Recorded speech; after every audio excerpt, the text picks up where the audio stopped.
Dialed in here. Evening, everybody. Happy Sunday to you. Happy June 29th. 29th? Yeah, I think it's 29th. How's it going? Welcome back. I'm on the boat. I will wait to see if anybody can see me and hear me okay. Jim Dabrowski. Dude, you're good. Appreciate it, Jim. You've always Johnny on the spot. Jimmy on the spot. Hey, Dan Kelsey. Good to see you. So we got we'll just have a few people on here. We'll let it go a little longer, see if anybody jumps on. Hey, Brian from Big Lake Little Boat. How you been? Man, my face is red. Red.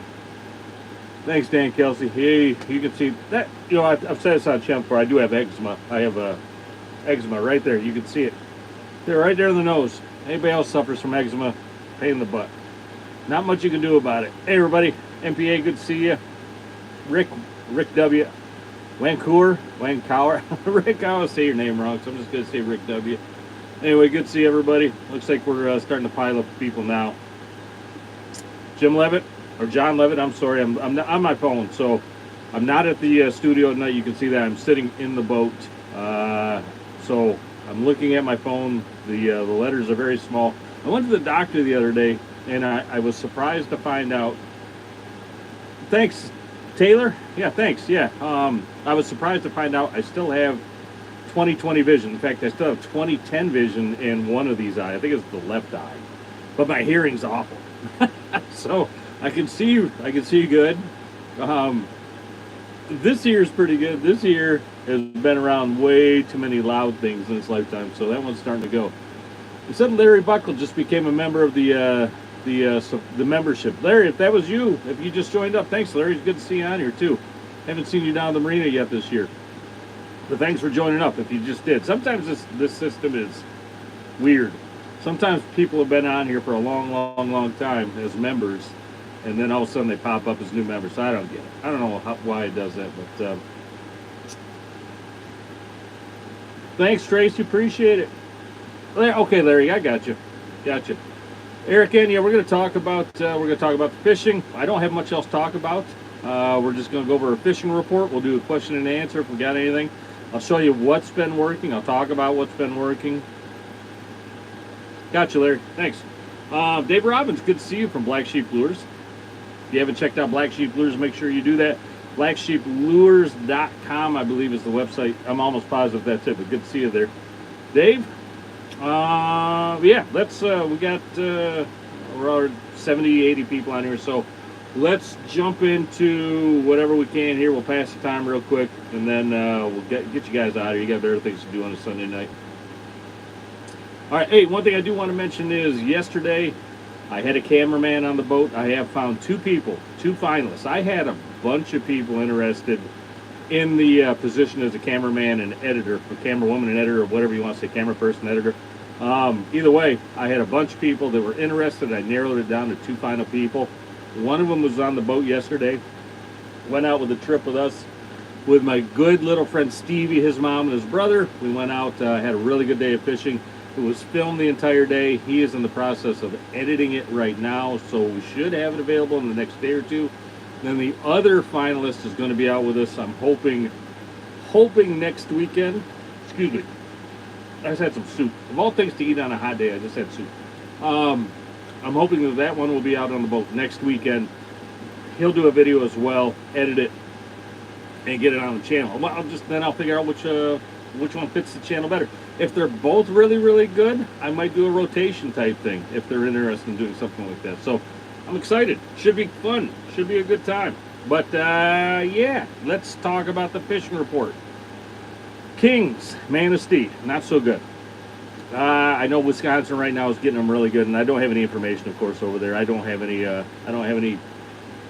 hot intel from the Wisconsin side, other than I've been seeing some really nice reports coming through on Facebook, and other people I've talked to have seen them. So it looks like Wisconsin, you guys and gals are knocking it out of the park. Looks like the Southern Basin has been doing it better lately as well.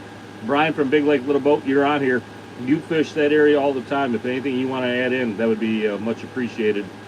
But it sounds like the Wisconsin side is going really well for Kings. Around here in Manistee, more of the opposite. We're getting the occasional king. A lot of guys, a lot of charters are going out and targeting kings specifically right off the bat in the morning. Lately, I've just been going up for lake trout and doing double duty up there, targeting lake trout and kings at the same time. We have picked up a few kings. We picked up some nice adults. The guys that have been targeting kings primarily, and that's pretty much it. Maybe some lake trout rigs. They've been getting maybe 4 or 5 a day. The other day we targeted kings primarily. We ended up getting 5. Scott Argetsinger, man, good to see you. Haven't seen you in a while. Hope you're doing well, man. I don't mean to cut off the fishing report, but guys, gals, if you need your reels upgraded, any reel, fixed, upgraded, anything, get a hold of Scott right there at Mascot Reel Service on Facebook. That guy is a wizard. He will get your reels like new for you, and his turnaround time is beyond incredible. So don't be thinking, hey, we're in the middle of the season. I don't have the time to get these things done. Sorry, something's in my eye. I don't have time to be getting these things done. Send them to Scott. He'll have it back to you in just a couple days. I can almost guarantee it. The guy is amazing. Good to hear it, Scott. Glad you're doing well. But anyway, back to the fishing report. Like I said, we went out the other day and just targeted kings specifically. We ended up getting 5, 2 adults, 2 mediums, 2 or 3, probably 2-year-olds, and one little one, and then a couple little drive-bys as they went through. So we've been targeting the lake trout not almost, it has been right off the bat in the morning. I've been going right to the lake trout grounds. We've been steadily, what's the word I'm looking for? Not steadily. We have been putting really nice lake trout in the boat. Like I said, I had Stevie and his family out yesterday. We ended up limiting out in about an hour, hour and a half, maybe 2 hours. And ended up putting 2 mid-teens in the boat, and then Stevie put one in the boat that was just a couple ticks under 19 pounds.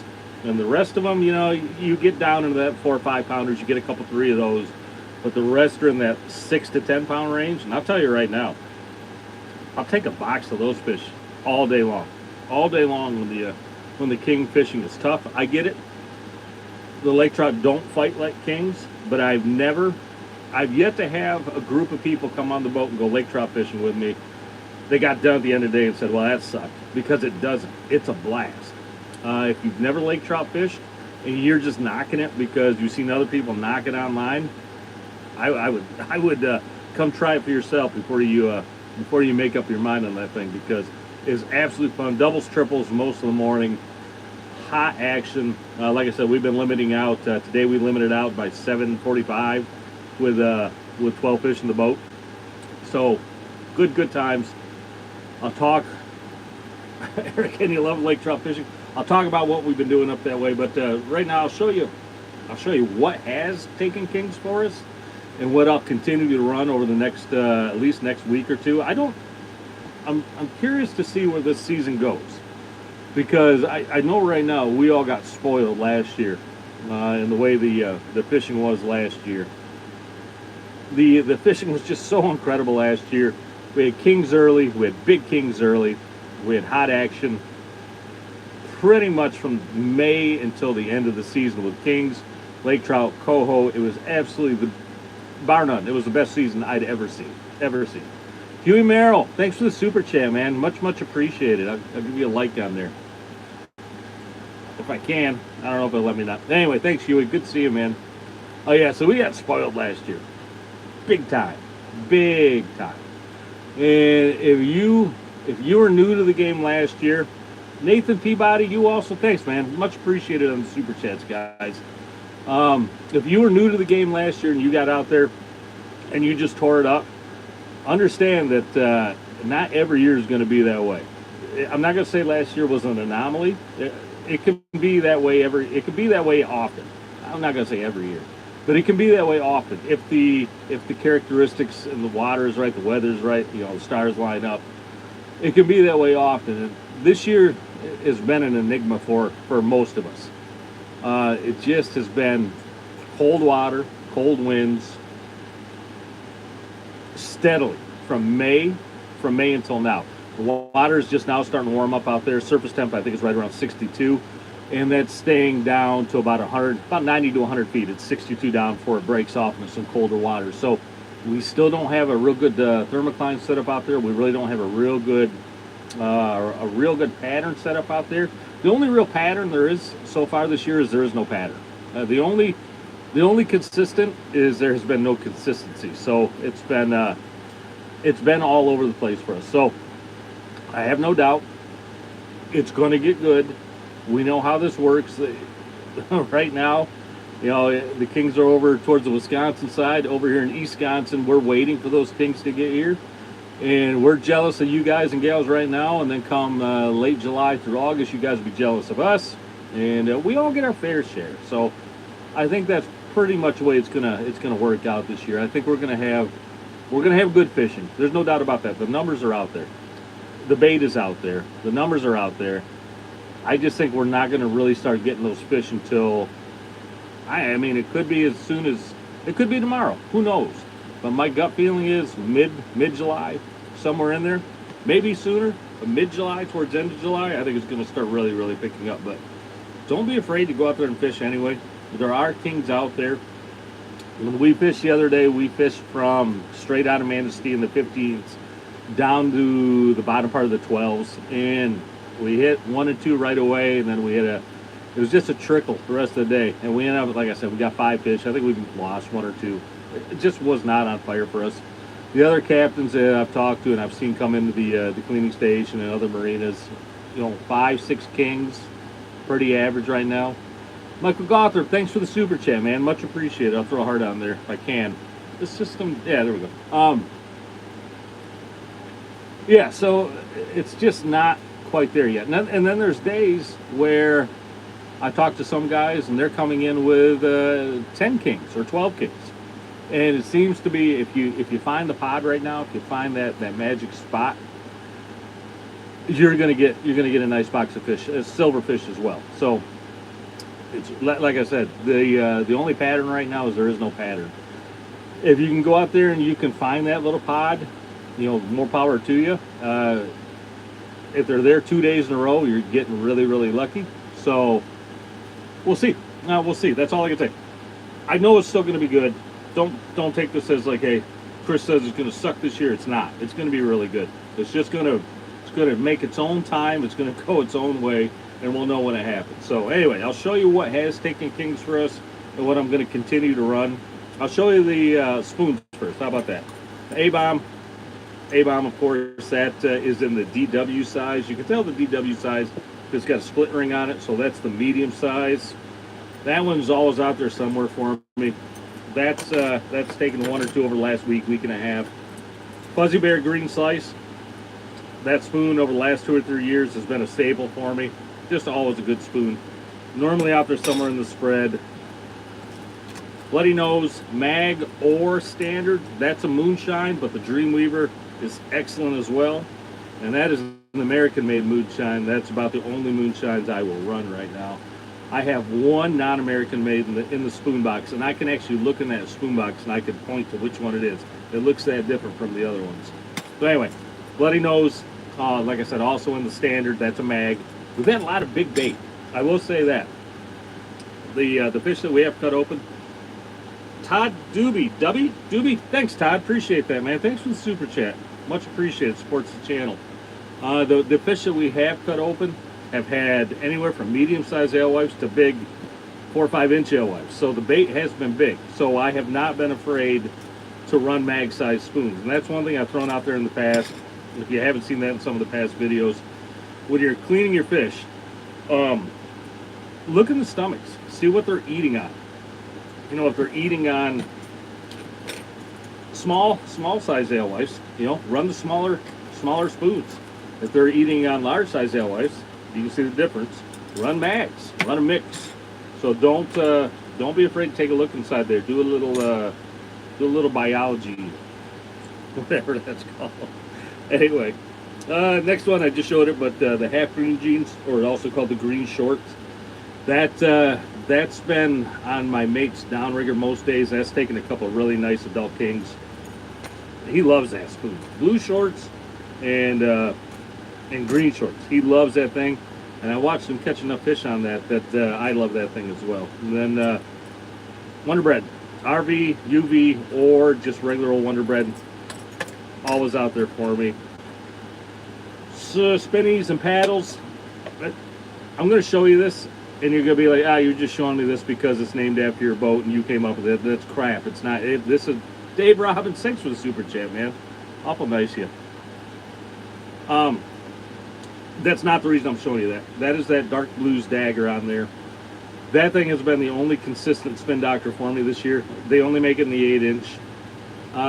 The Manistee River RV Resort now has these in stock. I don't know what other shops do. You can still get them on the website.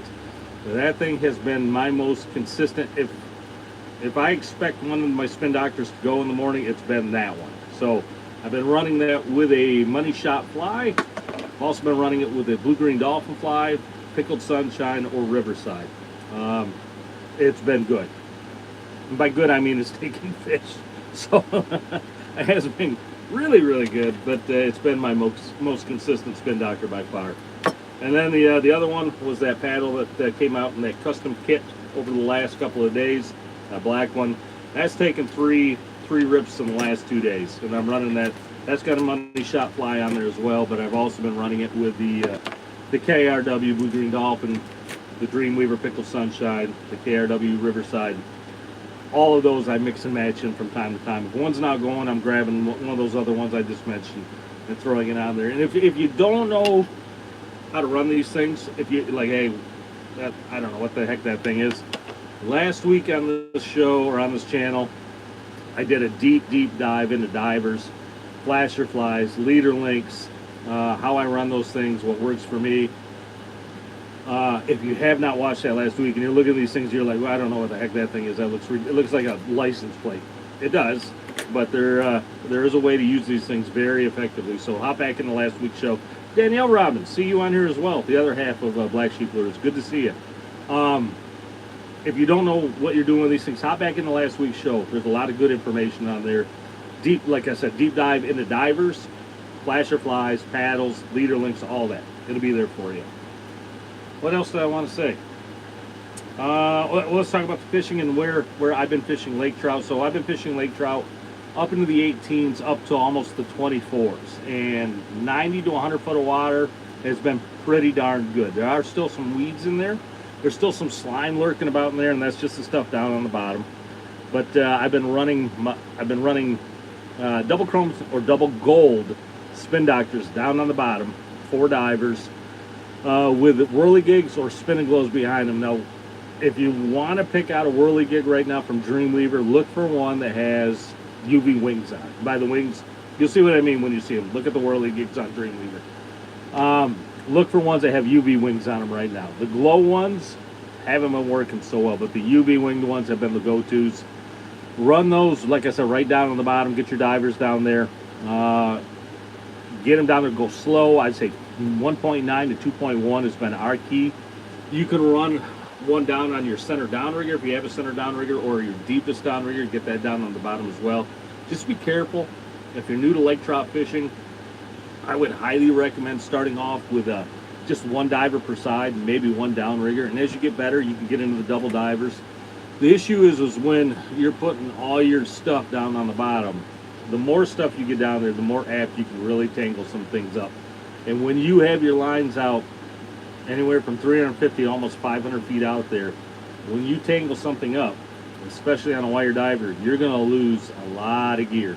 You're going to lose most of your wire or most of your braid, and possibly a few divers and some rigs as well. So just be careful. Start off easy. Start off nice and simple. Put a low diver down on each side on the setting number 1. Get it down to the bottom where it's just bouncing along the bottom. Put about a 20-foot lead on there. You can go shorter if you want to. If you don't want a hand line, if you want to go like an 8-foot lead, you can do that. You'll still get fish. I don't think you'll get as many, but you'll still get fish. Get them down there ticking on the bottom. Double chrome or double gold spin doctor, 8-inch or 10-inch, with a whirligig behind that thing, 18 to 20 inches. Nice and slow, get them down the bottom, you'll get some lake trout. For your downrigger, if you're gonna run one on your downrigger, get it down. Don't, I've done this a few times. So what I'll normally do is I'll run my downrigger down right to the bottom. I'll see that, and that's what I love about my Big John downriggers. You know, they got the big long arms on them. I can see all the movement on those downrigger arms versus something like a Magnum Metals or Trax Tech with shorter arms. I can't see quite as much. So I'll run my cannonball down until it smacks the bottom, boom. And then that slack will get taken out and it will start blowing back a little. Now I'm still no longer on the bottom. I got to ease it down there. Don't just jam your downrigger into full down until that thing slams on the bottom again. Just bounce it down until you start ticking the bottom. You'll see the tip of your rod bouncing on the bottom. You'll see your downrigger arm bouncing along. You don't want to drag that thing through the bottom. You don't want to make a trench with it. Just get it to where it's bouncing on the bottom. And that's why I like like a 1 to 2 foot chop when I'm walleye fishing.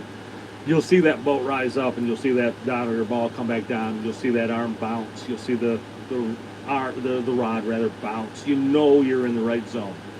And just keep your speeds. Like I said, 1.9 to 2.1, you're going to pick up some fish. All right? Just make sure if you're picking up slime and weeds and things like that, make sure you're cleaning your gear at the right intervals, because if you get slime on your whirly gigs or on your spin doctors, most of the time those fish aren't going to bite them. Okay? All right. I'll give you a little tip on fighting lake trout as well. Be gentle with them. Lake trout are they're absolute escape artists. The saying on this boat is if it's shaking, there's no cranking. So when you see that, when you're fighting that lake trout and all of a sudden that thing just starts pounding the rod, chug, chug, chug, chug. Stop cranking on it. Stop putting any pressure on it. Don't lean back on it. Don't do anything. Just stay tight. It comes at you, reel up the slack. Just stay tight on it. But if it's shaking, there's no cranking. Just let it sit there, and as soon as it's done, get back on the fish. I'd say that is 9 times out of 10. When my customers lose fish, it's because those fish are down there doing head shakes, and they start getting on the reel a little hard, and they're gone. Lake trout will throw a hook quicker than heck. So, little pro tip for you if you want to take it is that it will help get more fish in the boat. Whew! Felt like I just talked for an hour there. How long have I been talking? 22 minutes? Man, time flies by. Appreciate it. You got like 130 people on here. There's no poll or anything tonight, everybody. It's just basic bones. I'm sitting in the boat talking to everybody, showing some lures and whatnot. Let's open it up to questions. If you don't have any questions, we'll get out of here. Go do your barbecue thing or have a nice cold adult beverage out in the backyard. Swat some mosquitoes. Do whatever. Leroy. Hey, Leroy from Purple Taco. Good to see you. Yeah, Leroy, that's okay. We had one the other day. I think it was 2 or 3 days ago on my high diver. High diver just got crushed. Just saw that thing just bend back, and that's here. You got to learn what to watch on your diver rods. If you're bouncing the bottom on those things, and they're going to be bopping along. If you're grabbing that rod out and thinking it's a fish every time, you're going to just be reeling that thing back out and reset and reset and reset. You got to learn what's a hit and what's not. But anyway, you'll figure it out as time goes. It took me a little while. But anyway, this high diver just gets crushed. I mean, that rod almost comes back and touches the side of the boat. And I grab it out and I lean back on it. I'm like, ooh, this is a good one. I could tell instantly it's a good fish. And I hand it to the customer. And that lake trout, we already had 500 foot of line out there. That lake trout, they don't run like a king does. They'll just slowly peel out line. That lake trout peeled out another 150 foot of line. Customer's sitting there, he's like, hey, I can't do anything. So just let it sit, we'll get on it, let him do his thing. And then that lake trout just went right down to the bottom, just sat there like a stone. So I went to the front of the boat, slowed the boat down, and I was creeping 1-0, 1-1. And the customer finally started getting some traction back on that fish. He got maybe 100 foot of line in. I could see that thing just head shaking, rod pounding. I knew it was a lake trout, 1,000,000%, big lake trout. And one big head shake and he was gone. And the look of disappointment on the guy's face, I felt so bad for him. But just an absolute dinosaur sitting down there. We'll never know what it was. If I wanted to put a guess on it, it was over 20 for sure. Yeah, I'd say easily over 20, maybe over 25. Just one of those ones where you come along every once in a while. But what just a blast. Just an absolute blast. All right.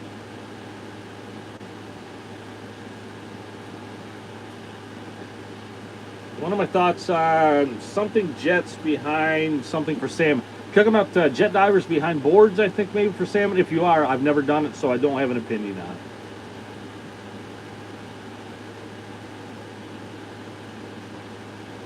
Nope, Evans haven't worked offshore at all. You know, Evans, for me, I'd much rather take the customers and put them on something where I know there's fish going. I know they're going to be active, rather than just going out and wasting maybe my time and their time and not coming up with anything. So that's why. Somebody just asked what time of the day would I head out to fish. So if you're talking about morning time, earlier is better. For me, it's hard to get people onto the boat any earlier than 4:30 a.m. So I'm normally leaving at 4:30 to 5. I see a lot of boats out there though already way early. I know some guys that go 3:30 in the morning. So if it's a good early bite and you want to get to a good, good starting position, get out there early. If you're not an early riser, go in the afternoon. The fishing can be really, really good right at dark. Typically when when it's really going good, they're going to be around right at dark. And before I forget, don't forget that these live streams are proudly brought to you by DREAMWEAVER Lures and Smart Troll. Links are down below. I'll put them down below. Make sure you check them out. Make sure you also check out, if you're in Manistee, check out the Manistee River RV Resort, the old Insta Launch. Everybody around here, when we talk about the RV Resort, we still call it Insta Launch. It's just always in our brain. But that's what it's called, Manistee River RV Resort. I'm telling you, they have the best selection of salmon and trout gear in town and everything else you can want. If you're camping or doing other things, got a real nice campground, and they got ice cream in the shop. Man, go get you some. All right, what am I missing here?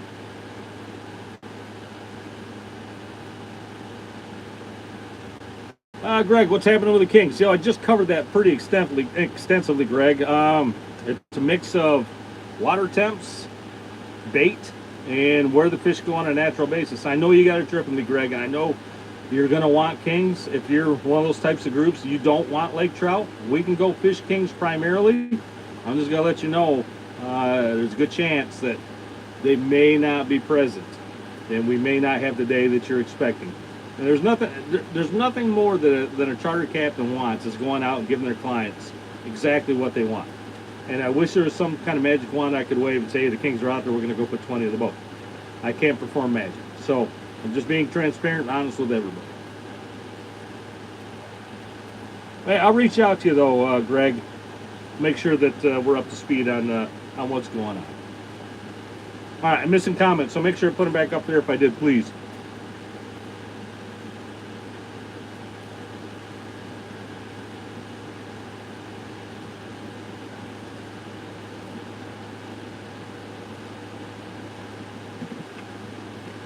All right, pretty quiet. All good. No problem, Greg.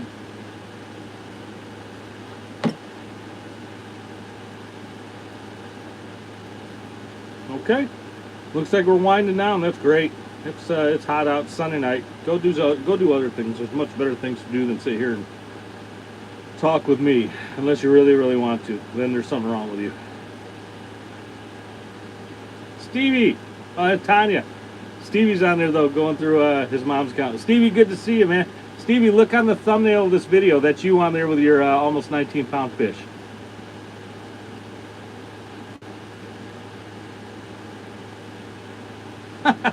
Something wrong with you. That's funny. Brian, good to see you, Brian. Yeah, that was your uncle that lost that fish, and he lost a giant walleye the next day. Man, I feel so bad for the guy.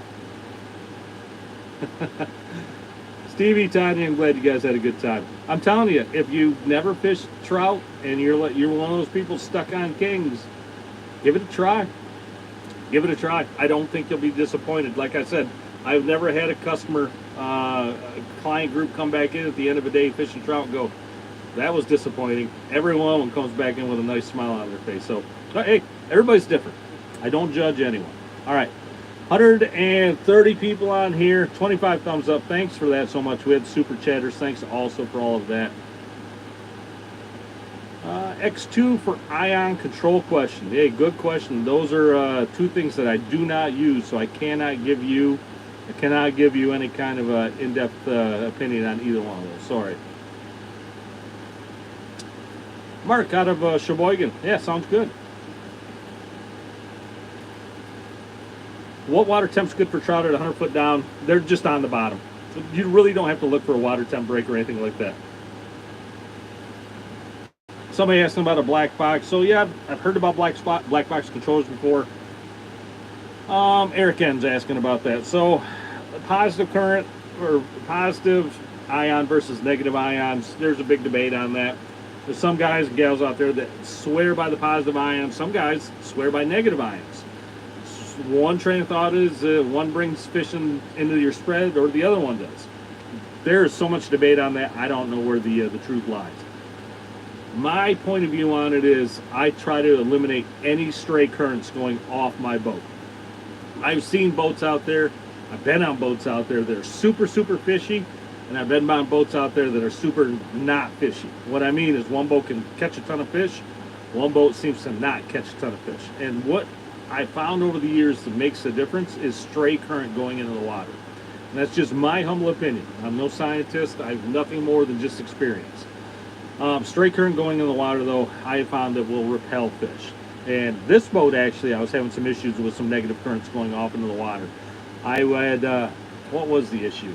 I had a drain plug in the back that was grounded, but not grounded good enough.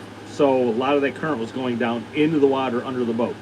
I took that thing out, I filled the hole, I re-fiberglassed it, and immediately my fishing went up. No longer getting stray currents in any way. So that's my opinion on it. That's just my experience, like I said. So that's kind of a long-winded answer to something that if you really want to look into it, it's going to be up to you to do your own research, because don't listen to me on that.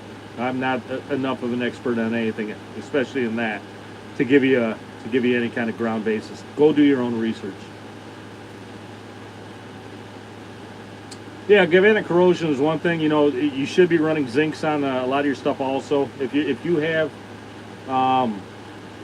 obviously, you should be running zincs on your boat. They're sacrificial zincs that will take any of that stray current, and the zinc will corrode away first before your important metals do. I had one boat here next to me for a while that had a bad stray current going into the water, and my sacrificial zincs were almost down to a nub every year because of all that stray current. Once he figured out his problem, my zincs were absolutely fine. All right, I'm sure I'm missing a whole bunch of stuff, and I apologize. I'll wait. We'll see if anybody had a question on there that I missed. I'll just put it back up there, and I'll wait a couple more seconds here before we get out of here. I want to make sure I answer anything that I can. Hi, Joe Roberts. Good to see you, man. Don't worry about being late. What are zincs? Look up, Google sacrificial zincs. They're different things that can go on outboards. They can go on your cutlass bearings. They can go on different places on the boat. But what those do is any stray current going off the boat or other boats in the area or anything in the water in your marina, those zincs will corrode away first. They sacrifice first before something like your propeller, well, your propeller one's brass, any metal in the water that could corrode. Zinc anodes, exactly. That's what they're called. I call them sacrificial zincs. But do a Google search on that, you'll see a lot better. You'll see what I'm talking about much better, I should say. How am I determining if you have a stray current? That's a good question. So what I found worked for me was I just took a multimeter out on the boat and I put my cannonballs down 50, 60 feet and touched it with a multimeter, and I could see how much stray voltage was going off into my downrigger cables. All right, that's one of the reasons I switched to braid on my downrigger cables. There's one less thing to worry about. No current's going to go through braid. So that's how I found it. Yeah, exactly, Bruin Ruin. Yeah, it's the sacrificial element in the water heater. Same concept. That's a much better way to explain it than probably I did. So thank you for making me look dumber. I'm fine with that. You're welcome, Tracy. I appreciate you being here. Well, pound braid, just look up Scotty makes one, Power Pro makes one. Look up downrigger braid. You'll find it. You'll find it. I think what I'm running is 250 pound braid. I think I have 300 feet on each one. All right. Hopefully that answers your question.